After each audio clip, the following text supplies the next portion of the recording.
부동산 이주명매는요, 의외로 시험이 자주 나와요. 참 신기하죠? 아마 내 생각인데 민총 부분에서 살해형으로 문제가 나올 수 있는 것이 그렇게 많지 않거든요. 이중매매 하나 하고요. 그 다음에 통정의 표시. 통정의 표시요. 그 다음에 대리에서, 그 다음에 제3자에 의한 사기한 것도 있긴 있는데 뭐 그건 잘 나오지 않고요. 대리에서 무권 대리. 뭐 이 정도가요, 살해형 문제로 나올 수 있는 것이기 때문에, 그래서 그게 없어가지고 자주 나오는지 모르겠지만 좀 자주 나오죠. 한번 볼까요? 여기서 우리가 이제 이렇게 갑이 있죠. 매도인이죠. 을을 뭐란다? 제1매수인이죠. 제1매수인 이렇게. 여기서 2월 1일 중도금 이상을 받아야 돼요. 만약에 갑이요, 을로부터 중도금 이상을 받잖아요. 그러면 갑은 을한테 대해서 뭐란다? 등기 사무를 담당하죠. 등기 사무. 그래서 만약에 등기를 안 해주죠. 그럼 이것을 뭐란다? 배임행위라고 그래요. 등기를 안 해주면 배임행위라고 그래요. 배임죄다 이 말이죠. 배임죄가 되면 이것을 뭐란다? 불법행위라고 얘기해요. 불법 행위가 있어 뭐란다? 손해배상을 청구할 수가 있는 거예요. 그래서 갑은 을한테 계약금만 지급받은 상태에서는 아무 문제가 없는데 중도금 이상을 받으면 그때부터 어느 단계다? 배임 단계에 접어드는 거예요. 그런데 이 갑이라는 사람이 이것을 병하고 계약을 해요. 다시 3월 1일 날 다시 계약하고 병한테 등기를 해주죠. 그럼 병이 무조건 소유자가 돼요. 소유자. 그래서 우리나라는 형식주의에서 먼저 등기를 경료받은 자가 소유자가 돼요. 그런데요, 문제는 병이 갑하고 을하고 매매계약인 것을 알면서 그것을 악이라고 그래요. 모르고를 말한다? 선이라고 그래요. 선이든 악이든 등기하게 되면 무조건 소유자가 돼요. 무조건. 알겠죠? 그럼 병은 무조건 소유자가 되기 때문에요. 그럼 무슨 말이죠? 갑은 그러면 을한테 이제는 더 이상 등기해 줄 수 있어요? 없어요? 없죠? 이것을 뭐란다? 이행불능이다. 이렇게 하고, 이행불능은 뭐의 일종이다? 채무불이행이죠. 채무불이행이 있으면요, 이행불능이니까 채고한다 안 한다? 채고 없이 계약을 말 수 있고 해제할 수 있고 원상회복을 청구할 수 있고, 원상회복이요, 손해배상을 말 수 있다. 청구할 수 있다. 이렇게 청구할 수 있다 이 말이죠. 여기서요, 채무불이행이죠. 이행불능이란 채무불이행이죠. 여러분, 이행불능이란 채무불이행은요, 언제요? 이행불능 당시. 이행불능 당시를 기준으로 해가지고 손해배상 청구. 항상 채무불이행은 손해배상을 할 때 채무불이행 당시, 이행불능 당시를 기준으로 손해배상을 청구하는 거예요. 알겠죠? 그래서 을은 갑에게 불법행위로 손해배상을 청구하든지 채무불이행으로 손해배상을 청구하든지 계약을 해지하든지 이렇게 하면 되는 거예요. 이것을 원칙이다 이렇게 얘기해요. 그리고 원칙에서 중요한 것은 제2 매수인이 제1의 매매계약이 있다고 하는 것을 뭐하든지 알든지 모르든지 무조건 먼저 등기하게 되면 소유권을 취득한다. 여기까지가 중요해요. 아시겠죠? 그 다음에 이제 여기서 이제 뭘 보느냐, 여기서 이렇게 병한테 했는데 병한테 등기를 했어요. 등기했는데 등기가 무효가 될 수가 있어. 등기가 무효가 될 수 있어요. 무효. 그러려면 어떻게 해야 된다? 갑이 을한테 등기지 않고 갑이 병한테 등기하면 그것을 무슨 행위라고 한다? 배임행위, 배임죄죠. 배임행위에 병이 뭘 했다? 적극가담했다. 적극가담 이 말이 나와야 돼.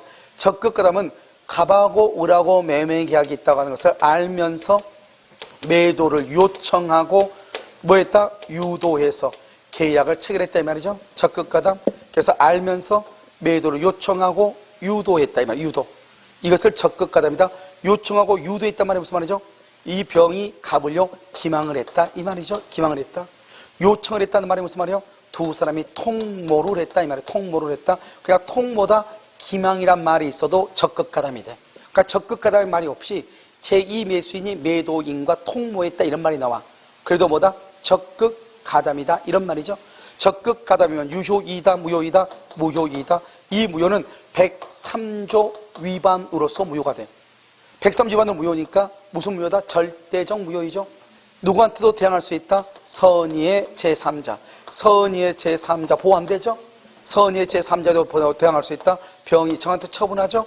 정은 뭘 불문하고? 선악을 불문하고 보호된다 안 된다? 안 된다. 따라서 정은 병에게 무슨 책임을 묻는다? 담보 책임을 물을 수 있다 이 말이죠. 그 다음에 여기 무효행위 재선이 안 되고 무효행위 추인이 된다 안 된다? 안 되죠.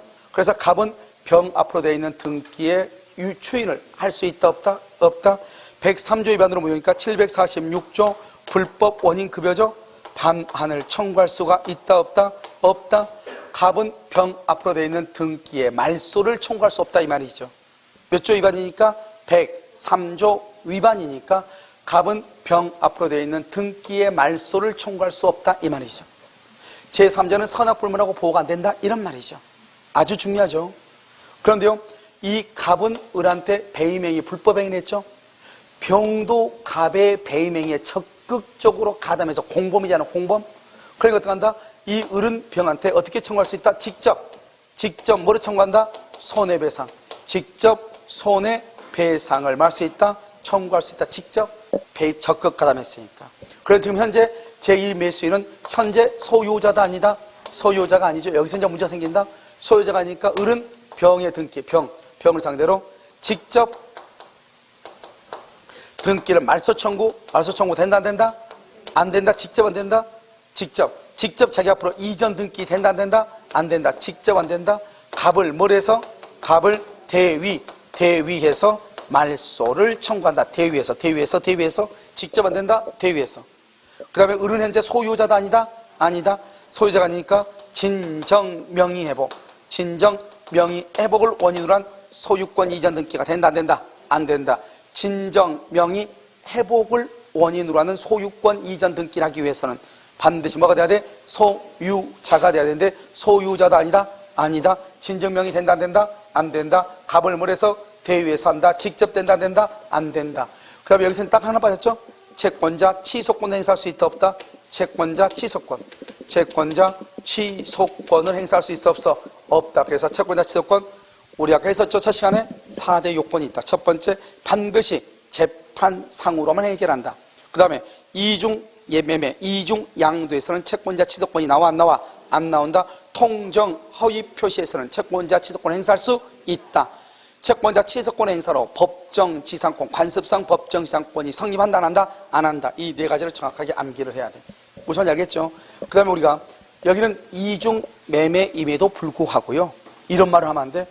반드시 갑하고 을하고도 매매하고 갑하고 병하고 반드시 매매만 해야 되냐? 그게 아니고 을이 시효취득을 해서 시효취득. 그런데 병이 적극 가담해서 증여를 받아. 적극 가담? 그러면 무효. 갑이 을한테 매매를 했어. 병이 적극 가담해서 저당권을 받아서 무효. 그러니까 우리가 반드시 매매만 있어야 되는 것이 아니고 증여나 교환이나 임대차나 뭐 전세나 뭐 다 있어도 된다. 무슨 말만 있으면 안 된다? 적극 가담. 그러면 된다 안 된다? 안 된다. 이것을 얘기하는 것이죠. 그럼 우리가 시험에서 뭐라고 나오냐? 이중매매에서 적극 가담했다 이렇게 나온 것이 아니고 기망했다, 통정했다, 통모했다 이렇게도 나온다고 그랬죠? 또 어떻게 나오냐? 적극 가담이라고 나온 것이 아니고 이렇게 나와. 사회 이중매매가 사회 질서에 반하는 경우. 사회 질서에 반한다는 말이 무슨 말이다? 적극 가담했다는 말이잖아요. 우리가 적극 가담은 103조 위반이죠.